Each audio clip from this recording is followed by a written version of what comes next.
بيبوس هياتم. ايه يا اخوانا، ده كل السينما المصريه والله العظيم احنا شفنا الافلام دي.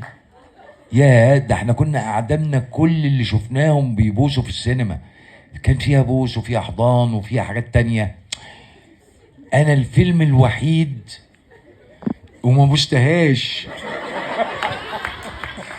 بجد والله، هو في الموقف كوميدي انها توهمه ان هو عمل حاجه يعني معاها وكده، ف يقول لك اهي الصوره ويجيبوا الصوره ان دي فضيحه كبرى يعني. فيا اخوانا انا لا قس ولا شيخ، يعني فنان ممكن، وانا مش ضد ده على فكره في السينما.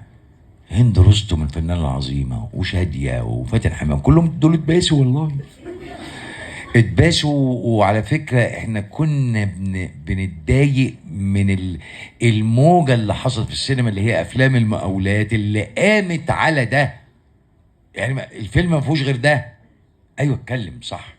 انما انا بقول ان السينما حسب المناخ اللي كان موجود. المناخ الموجود ايه؟ هتبص تلاقي الوقت اللي تقدم فيه كرنك وتقدم فيه ابناء الصمت وكده كان بعد حرب اكتوبر، كان لازم يتعمل الاعمال ديت.